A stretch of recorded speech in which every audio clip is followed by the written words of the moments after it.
भगवान की कृपा किसी किसी को प्राप्त होती है, तो मैं तो इसे भगवान की कृपा ही समझता हूँ। 10वीं क्लास में। अच्छा, 10th क्लास में हैं आप। अच्छा, जहाँ तक अध्ययन की बात है जी, वो हमने घर पर ही किया है। अच्छा, वैवाहिक जीवन में जाएंगे आप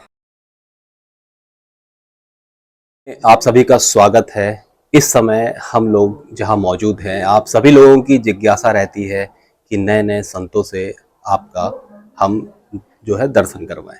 इस समय मेरे साथ मौजूद हैं, आप कह सकते हैं कम उम्र और बहुत ही कम एज के एक जो कथावाचक हैं यहाँ पर जो है मेरे साथ मौजूद हैं।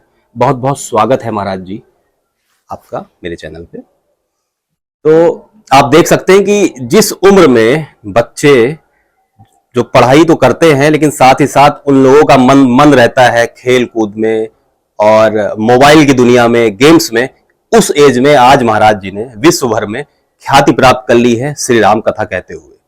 तो महाराज जी, आपसे सबसे पहले हम ये जानना चाहेंगे कि आपके अंदर बचपन से ही ऐसी कैसे लालसा जागी कि आप जो है यहाँ अध्यात्म के क्षेत्र में आ गए। देखिए, तुलसीदास जी ने कहा है कि यह गुण साधन ते नहीं हुई, तुम्हारी कृपा पाव कोई कोई।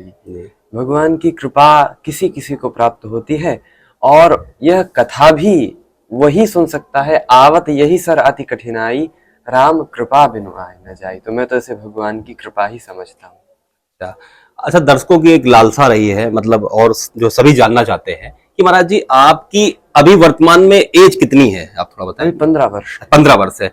और आपकी जो है प्रेजेंट टाइम में प्रारंभिक शिक्षा वगैरह कहाँ से हुई? 10वीं क्लास में। अच्छा, 10th क्लास में हैं आप। अच्छा अच्छा, और साथ ही साथ गुरुकुल में भी क्या आपने अध्ययन किया या किसी गुरु की शरण में रह करके आपने श्री राम कथा को जो है जाना है, सीखा है, समझा है? जी, हमारे गुरुदेव हैं वेदांती जी महाराज जी। लेकिन जहाँ तक अध्ययन की बात है जी, वो हमने घर पर ही किया है। अच्छा, अर्थात यूट्यूब आदि टीवी में देखकर सुन के शुश्रूषा से ही। जो आप इतना बढ़िया बोल लेते हैं वो आपने सेल्फ स्टडी करी है, जो यदि एक तरीके से माना जाए।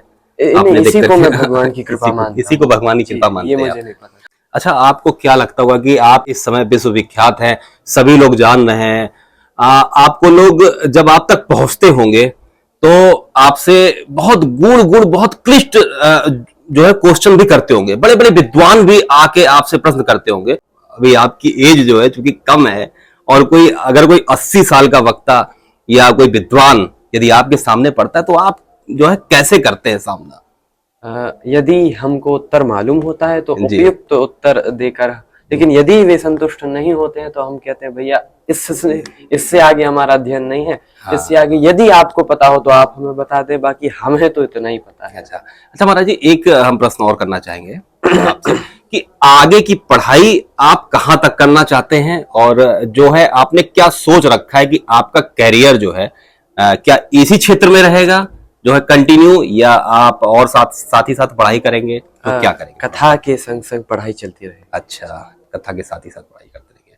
तो वैवाहिक जीवन में जाएंगे आप, ऐसा तो नहीं कि जो है अध्यात्म में रहते रहते फिर आप कहीं संन्यास की तरफ चले जाए, फिर आपके माता पिता जो थोड़ा व्यतीत हो तब देखेंगे। अच्छा। अभी उस विषय में कुछ कह नहीं सकते। तो चलिए, बहुत बहुत धन्यवाद महाराज जी आपका। जय जय सीताराम। जय जय, धन्यवाद।